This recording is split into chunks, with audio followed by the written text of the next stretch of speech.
Olá a todos, bem-vindos a um episódio especial do The Premier Pub, powered by Guinness 0.0. Hoje é, tal como já disse, um episódio muito especial.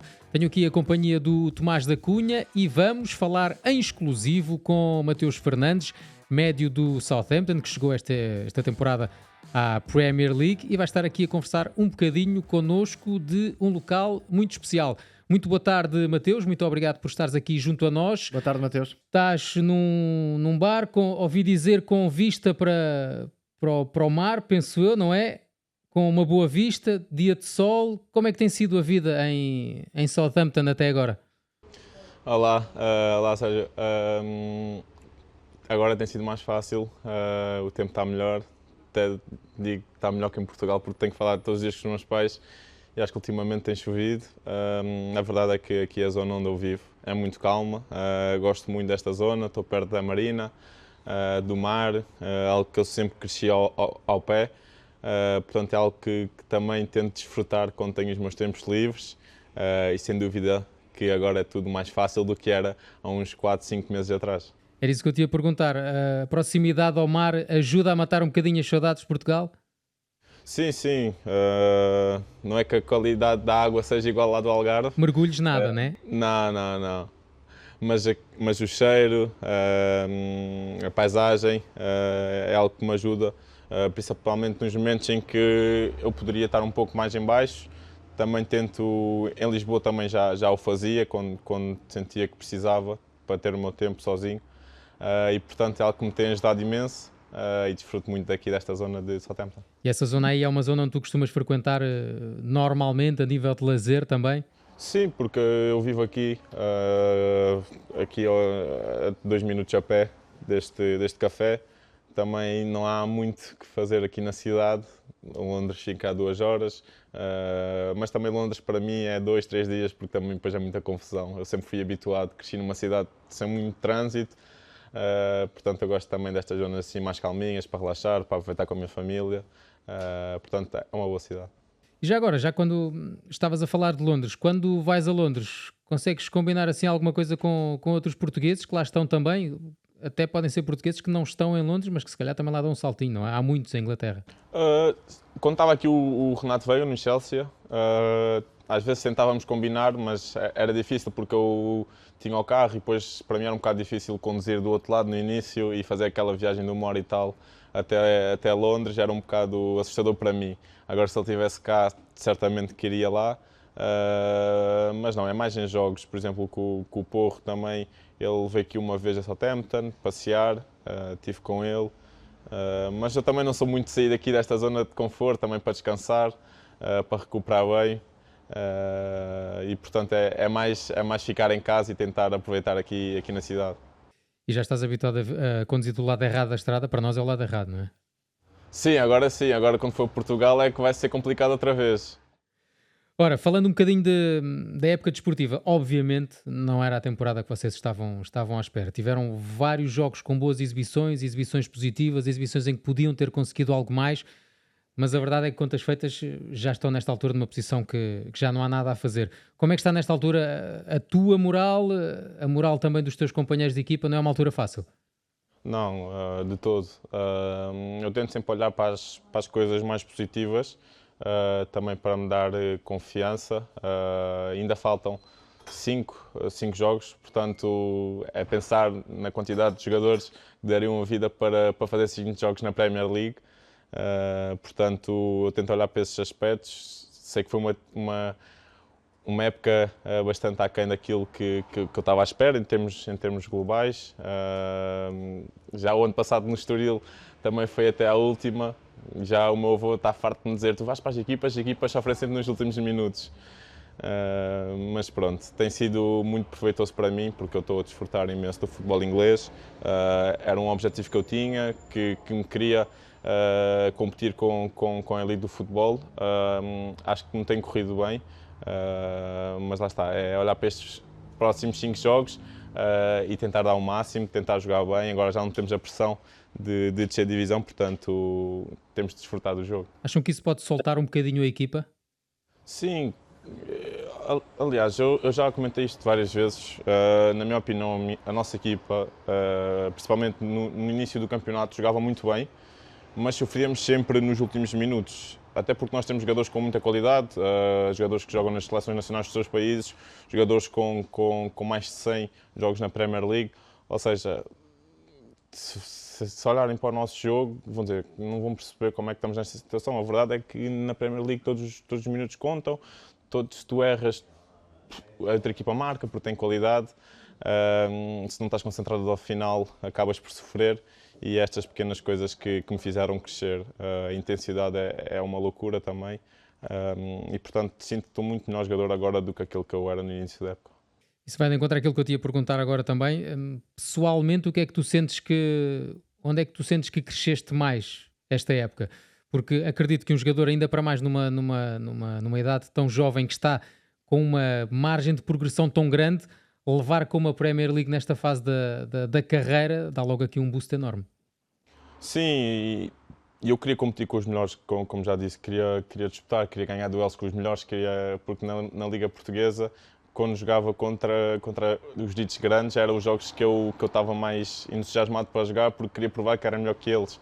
Isso acabou também por acontecer aqui. Eu tenho todos os jogos, tenho vontade de ser o melhor em campo, ajudar a minha equipa, ganhar nos duelos individuais com o meu adversário direto. Respondendo à tua pergunta, eu acho que o que melhorei mais foi em termos ofensivos, ou seja, eu ano passado estava a jogar no Estoril, numa posição mais defensiva, que não tinha tantos números, e este ano estou a aparecer mais em zonas de finalização, estou a respeitar os timings de desmarcação, estou a rematar mais a baliza. Portanto, estas coisas mais invisíveis para os adeptos, para mim, pelo menos, são muito importantes, porque acaba por nos dar um extra de confiança. Tu tens, de facto, tens chegada no teu jogo, tens 2 golos, tens 3 assistências, podias ter marcado mais golos se não olharmos só para as assistências e olharmos para os jogos em si, podias até ter mais números, mas falaste aí dos duelos. Há pouco tempo entrevistei o Vítor Pereira, que me disse que quando está no banco de suplentes é que vê, e perdoa-me a expressão, a bizarma que alguns jogadores são autênticos armários. Também sentiste isso? Que são todos gigantes aí? Sim, e aqueles jogadores que tu pensas, ok, é mais pequenino, mas depois vais bater ombro a ombro e se não fores ris, vais ao chão. Portanto, acho que aqui também há algo muito bom por parte dos árbitros, que é que deixam o jogo continuar, ou seja, se tu finges uma falta, aliás, os próprios adeptos acabam por te assobiar, porque é algo que o adepto inglês não gosta, e portanto é uma outra mentalidade em relação a isso. Tomás, como é que tu analisas, e já agora analisando e perguntando também ao Mateus, como é que tu vês esta evolução do Mateus no futebol inglês? Antes de mais, obrigado pelo teu tempo e até recuar um bocadinho mais, porque estiveste emprestado ao Estoril e aí senti, vendo de fora, que já estavas a aprimorar se calhar esse lado de competitividade, afirmação nos duelos. Isso foi importante para ti agora nesta transição para a Premier League, porque tu começas a época no Sporting, mas acabas por não fazer a época e na verdade a tua última experiência foi no Estoril, que é um clube obviamente diferente do Sporting. Sim, olá, Tomás, tudo bem? Sim, é como tu disseste, no Estoril, eu, com o Mister Vasco Seabra, tinha funções mais defensivas, ou seja, quando era ataques à área, eu acabava sempre por ficar na transição defensiva, até era algo que eu metia às vezes com o Mister. Mas olhando talvez mais para trás de formação, eu sempre tive uma boa chegada à área, e depois no Estoril e na equipa do Sporting também fui perdendo isso, não marcava golos, então não sentia aquele gosto pelo golo, e quando tu começas a marcar golos acabas sempre por querer mais, acabas por olhar para outros jogadores, por exemplo, na minha opinião, o Bruno tem muito golo, tem muita chegada. O próprio Pote também no Sporting era alguém que eu olhava que também tem muito golo, muita jogada, e às vezes é os timings de entrada na área, de perceber quem é o jogador que vai cruzar a bola, e portanto essas pequenas coisas que agora tento trabalhar melhor. Queria pegar aí no que tu disseste, falaste destes exemplos, o Bruno, também o Pote. Vês a tua evolução como jogador também a dar ainda mais passos em frente no terreno e a ficar mais semelhante a esse tipo de jogador? O Mister Ruben falava muito no Pote quando estava no Sporting, agora nesta última fase, quando voltei de Estoril. Eu tento conseguir adaptar-me àquilo que o treinador me pede, ou seja, o máximo de posições que eu conseguir jogar bem, eu vou sempre conseguir ter mais possibilidades de jogar. Portanto, eu tento. O ano passado foi importante nesses termos defensivos, porque eu não era um jogador em termos de duelos que eu diria antes do Estoril, ok, ele vai se bater bem com Benficas, com Bragas, em termos de duelos, e a verdade é que defensivamente cresci imenso. Agora é dar continuidade, tentar ser aquele jogador que consegue jogar à frente, consegue jogar atrás, consegue jogar à direita, à esquerda, para ter mais possibilidades de jogar. Tu eras muitas vezes aquele jogador que até partia da ala para dentro, à procura do espaço entre linhas, participavas muito na criação. Nesta fase da tua carreira, sentes-te cada vez mais como médio ofensivo de chegada, de movimentos de ruptura, e não sentes um bocadinho de falta, diria, de ter esse protagonismo criativo, ou achas que a evolução que estás a fazer é a melhor e aquela que te deixa mais confortável? Sim, exteriormente isso não dissesse que sinto falta às vezes de marcar muitos golos, de receber aquela bola entre linhas e poder-me rodar para o jogo, fazer um grande passe, isolar um colega. Mas lá está, eu tenho que jogar com o momento que é a equipa. Este ano já fui ponta de lança até. Portanto, eu tento-me adaptar às coisas, aquilo que o treinador pede, tentar ajudar os meus colegas para podermos, no fundo, ganhar o jogo. Estávamos aqui a falar da tua evolução. Tu sentes que sais desta temporada, independentemente do resultado final do Southampton, que é uma desilusão, já falámos sobre isso, sais desta temporada como um jogador muito mais valorizado e muito mais respeitado e notado em Inglaterra nesta altura? O mais importante para mim não é muito o que as pessoas pensam ou os clubes, é mais aquilo que eu penso, ou seja, o que o meu pai pensa, os meus amigos mais próximos pensam, porque eles acompanharam o meu processo todo. Como já disse, eu sinto que estou muito melhor jogador agora do que era no início da época, no Sporting. Sinto que também jogar Premier League é completamente diferente de jogar Liga Portuguesa, em relação a tudo, de pressão, de saber lidar com jogadores com uma altíssima carreira. Mas no fundo isso só me dá motivação para querer chegar ao topo do futebol. Eu tenho os meus objetivos individuais e coletivos também, e portanto acredito que neste momento sou muito melhor jogador do que aquilo que eu era há 5, 6 meses atrás. Mas como é que faz esse processo de gestão de expectativas? Obviamente foste parar à Premier League, isso por si só já é um grande passo. Agora, não sei o que te reserva o futuro, se vais permanecer no Championship, se vais eventualmente experimentar outro desafio, mas não quero ir por aí. Eu quero perguntar-te como é que tu, que ainda és um jogador bastante jovem e já com algumas experiências na carreira, como é que lidas com essa vontade de chegar ao topo, mas sabendo a realidade em que estás neste momento? Mas o meu lado jornalista diz que se quiseres ir por aí também estás à vontade.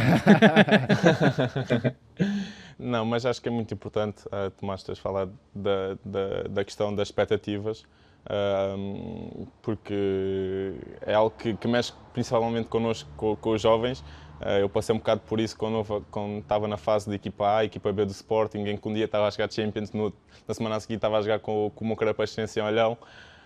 Portanto, é algo que eu aprendi a controlar, ou seja, tento não meter muitas expectativas naquilo que não controlo, foco-me naquilo que controlo, ou seja, agora temos estes 5 próximos jogos do campeonato e, como já disse, milhões de jogadores dariam a vida para jogar 5 jogos da Premier League, é isso que eu me foco, é isso que eu controlo, portanto o resto eu não posso dizer nada porque não controlo. Mas já tens uma ideia do que pode ser a tua próxima temporada? A minha ideia é o Southampton, óbvio. Pronto, era essa a resposta que nós também estávamos aqui à espera de saber. Estávamos aqui a falar de Premier League, de duelos. Vamos agora aqui, se calhar, afunilar ainda mais. Quais foram aqueles jogadores que te surpreenderam mais, talvez, nos duelos? Em termos de meio campo? Sim, a nível de duelos individuais contigo. Eu acho que há um jogador que me surpreendeu e que não estava à espera que jogasse assim tanto e que foi super difícil jogar contra ele. Foi o Tielemans, do Aston Villa. Sim. É um craque, ou seja, ele não precisa de correr muito, não precisa de estar lá aos encontros com toda a gente, ele sabe os timings para fazer tudo, ou seja, ele sabe gerir o jogo, sabe quando tem de lançar em profundidade, sabe os espaços que tem de ocupar e, portanto, para mim o jogador mais difícil foi o Tielemans. E houve ali aquele jogador que tu, talvez ali, não dentro do relevado, porque depois aí vocês focam completamente, mas ainda no túnel, quase que tiveste de beliscar para acreditar que já estavas ali a defrontar aquele jogador na Premier League? Talvez o Bruno, porque eu costumo ver highlights do Bruno, ou seja, dos jogadores que eu gosto antes do jogo. E antes do jogo do Nati eu estava a ver os highlights do Bruno e 10 minutos depois eu estava com ele no túnel a jogar contra ele. Portanto, é capaz de ser o Bruno, talvez o De Bruyne também pela fase está a passar em que talvez não, acho que já está certo que vai sair do City.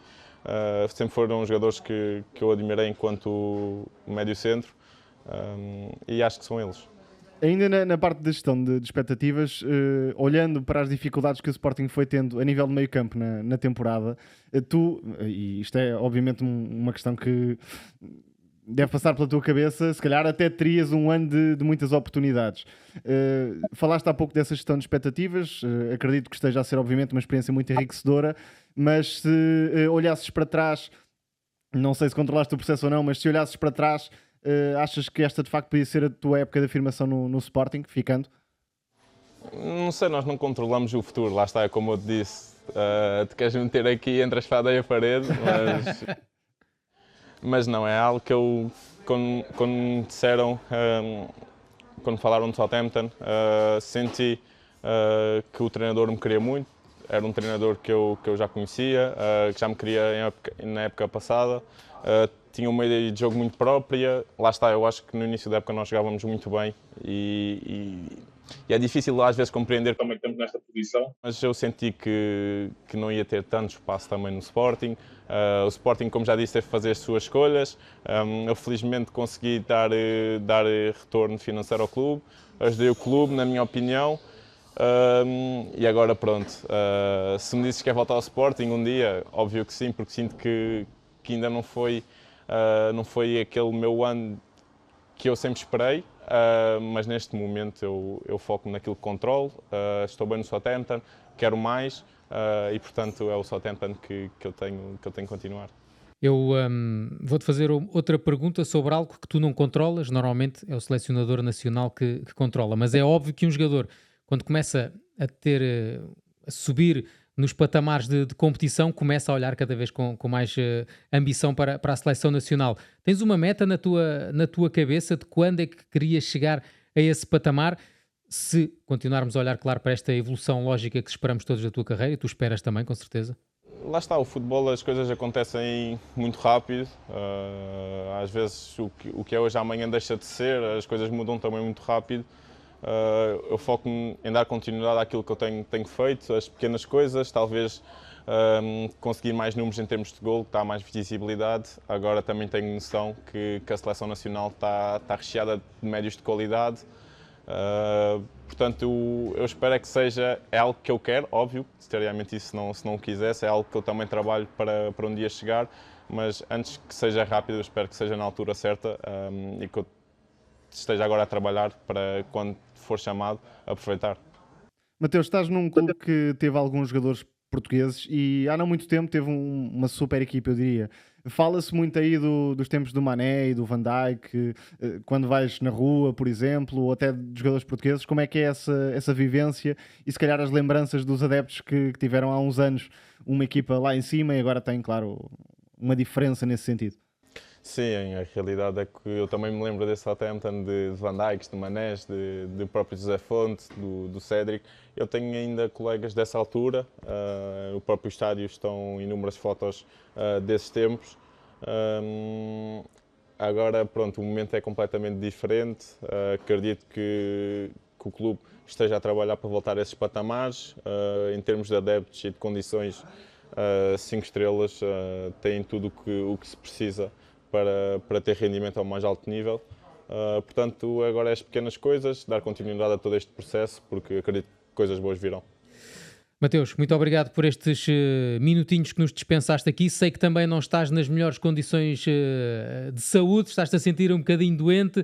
Ainda assim, muito obrigado pelo esforço que fizeste para estar aqui a conversar um bocadinho connosco, também matar saudades de falar português, não é? Em Inglaterra. Sim, e ainda bem que conseguiste aproveitar aí um bocadinho do sol. Muito obrigado. Felicidades para o que resta desta temporada e para as muitas temporadas que tens aí pela frente. Esperemos nós a fazer-nos companhia na DAZN e na Mateus. Premier League. E boa sorte. Obrigado, um abraço. Grande abraço. Mateus Fernandes aqui a conversar um bocadinho com com o da Premier Pub, um da Premier Pub hoje comigo e com o Mateu, com o Tomás da Cunha. Podemos continuar a conversar aqui um bocadinho sobre o Mateus, que reconhece-nos aqui que está a começar a querer dar ali uns passinhos em frente no que a finalização diz respeito, a estar mais próximo da baliza, a ter mais chegada. Achas que é o passo lógico também para um jogador como o Mateus Fernandes? Agora que ele já não nos ouve, acho que é um dos maiores projetos da Academia do Sporting nos últimos 5, 6 anos e um jogador com enorme potencial. Acho sim também que teria viabilidade nesta temporada em contexto de primeira equipa do Sporting. Ainda assim, acho da mesma medida que é um jogador com potencial de Premier League. Não abri muito o livro em relação à próxima temporada, como é óbvio. Não sabemos se vai ficar no Southampton ou não, mas acho que esta época lhe deu de facto alguns atributos que não tinha. E mesmo o tal empréstimo ao Estoril tornou-se um jogador se calhar mais robusto fisicamente, porque não era exatamente esse médio na formação do Sporting, era aquele jogador que vinha de fora para dentro e depois tinha muita qualidade no passe, na condução de bola também, daí a tal comparação com o Pedro Gonçalves, que eu acho que é mais natural em termos de características e espaços que ocupa, não necessariamente em termos físicos, porque o Mateus tornou-se de facto um jogador mais robusto, mais Premier League, se quisermos. Sim. Agora, há ainda muitas dúvidas. Tem um potencial físico diferente do Pedro Gonçalves. Muito, genética é um não há jogador nada de facto a fazer. muito robusto e com essa capacidade física e nos duelos que lhe permite, nesta altura, se calhar, ser mais um box-to-box ou poder vir a ser um box-to-box. É difícil de prever porque não sabemos ainda, em primeiro lugar, se vai ficar no Southampton, depois qual será exatamente o projeto do Southampton e com que treinador, mas acho que esta versatilidade pode ser um ponto forte. Num sistema de 3 centrais pode ser o tal Pedro Gonçalves, pode também jogar numa dupla de meio campo no mesmo sistema, pode jogar em 4-3-3 ou em 4-4-2, seja como médio centro, seja como médio a partir de uma das alas, e agora ainda ganhou a tal lógica de avançado móvel ou de segundo avançado, se quiserem, que lhe permite praticamente o meio campo para a frente fazer todas as posições. E este é um trunfo que eu acho bastante valioso no futebol de hoje em dia, para um jogador ainda muito jovem e como acontece, por exemplo, com o Dário Essu, que é outro jogador que não teve grande tempo de afirmação em Alvalade. E está a crescer muito bem no Las Palmas. A carreira vai dar uma volta, mas acabará por ir parar ao destino certo. Sim. A vantagem é que nós não temos qualquer tipo de contrato com o Southampton, podemos especular à vontade sobre o futuro do Mateus Fernandes. É justo dizer que a parte de Tyler Dibling, que também fez uma temporada, principalmente a primeira metade da temporada, extremamente interessante. São 2 jogadores em que há pouca margem para o Southampton nos segurar. Eu digo-te já onde é que eu via o Mateus Fernandes, que era no Wolverhampton. Acho que podia ser um casamento muito bom para o Mateus e para o Vítor Pereira, até pela questão do sistema, da língua, obviamente. Não estou a dizer que tenha algum tipo de informação, longe disso, mas acho que ficando na Premier League tem de ser um passo relativamente bem pensado. E sabendo que... Sou pena de travar esta progressão. Mais vale jogar no Championship e ser figura, eventualmente, de um Southampton que até consegue o acesso à Premier League, do que estar na primeira divisão, mas com pouco tempo de jogo e pouca confiança da parte do treinador. E o Mateus Fernandes é ainda um jogador bastante jovem, que precisa de tempo de afirmação e de algum conforto da parte do treinador, por isso falo no Wolverhampton, não sei sequer se está em cima da mesa, até porque estas equipas que descem da Premier League para o Championship recebem o parachute, ou seja, o paraquedas financeiro, que lhes permite apresentar plantéis fortes e por vezes segurar as principais figuras. Agora aqui uma pergunta à parte dentro deste sistema, mas dentro deste registro, mas um bocadinho à parte. Está-se a tornar aqui quase um verdadeiro ioiô, a Premier League e o Championship, não é? As equipas que sobem não têm capacidade suficiente para se bater com quem já lá está, mas quando descem têm uma robustez e uma capacidade, quer financeira, quer competitiva, que também as faz subir outra vez. É a segunda temporada em que as 3 equipas que sobem são as 3 equipas que descem. Recentemente temos 3 casos de equipas que conseguiram dar um passo à frente, mas no caso do Nottingham Forest com muito investimento. E muita dificuldade. E muita dificuldade nos primeiros tempos. O Bournemouth, que enfim, não diria que é um caso de puro investimento, mas também teve um investimento diferente nos últimos tempos, até para captar um treinador como o Iraola, que é bastante cotado. E o outro trabalho, talvez o mais meritório dos 3, que é o Fulham, do Marco Silva, que subiu com todo o mérito. É verdade, teve alguns jogadores muito importantes e de grande qualidade, mas não se pode falar de um caso diferente dos demais em termos de investimento. É mérito de treinador acima de tudo, pela continuidade que foi dando ao trabalho. Acho que o Fulham é de facto um caso a seguir, diria, até pela forma como o Marco Silva do Championship para a Premier League conseguiu adaptar-se. E o que vemos hoje em dia é que há equipas que sobem do Championship e jogam, entre aspas, da mesma forma. O caso do Burnley com o Company é paradigmático, ou seja, não há um esforço de adaptação, de jogar um bocadinho, se calhar, mais à defesa, entregar um pouco a iniciativa, explorar mais um jogo direto. o Burnley subiu outra vez, portanto não é por aí, mas o que víamos noutras alturas da Premier League era que as equipas que subiam e quando não podiam contratar muitos jogadores, defendiam-se, aproveitavam ali o fator casa, as bolas paradas, equipas mais pequenas, entre aspas. Hoje em dia não é assim, o Norwich ou o Burnley, equipas que sobem por vezes tentam jogar de igual para igual, e o Southampton também é um caso algo semelhante.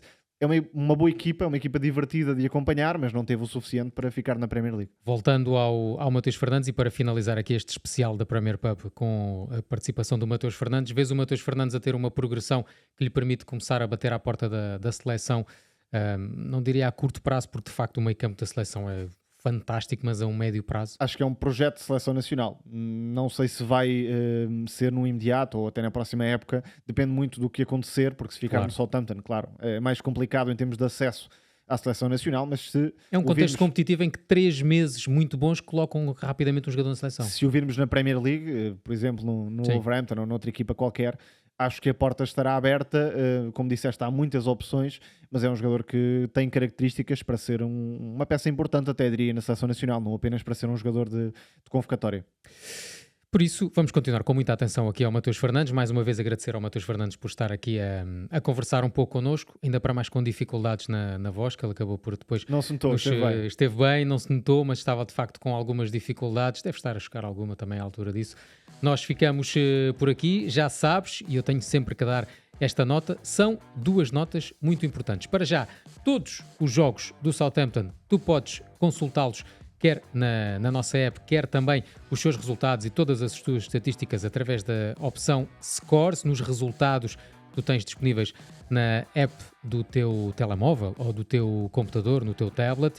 E também já sabes que no final desta temporada é imperdível, principalmente, claro, para quem fizer esse registro através da Zone.com, o Mundial de Clubes, a partir de 14 de junho e até 13 de julho, imperdível Mundial de Clubes. O Southampton não vai lá estar, mas vai lá estar o Futebol Clube do Porto, o Sport Lisboa e Benfica. Em Inglaterra vamos ter o Manchester City e também o Chelsea. No total, 32 das melhores equipas do mundo, que podes ver todos os jogos em DAZN.com. Imperdível. Até lá, vamos continuar aqui a falar e muito sobre da Premier Pub, claro, com a companhia do Tomás da Cunha, também com o Luís Boa Morte e o Oscar Cordeiro de Inglaterra. Da minha parte, para já é tudo. Um grande abraço.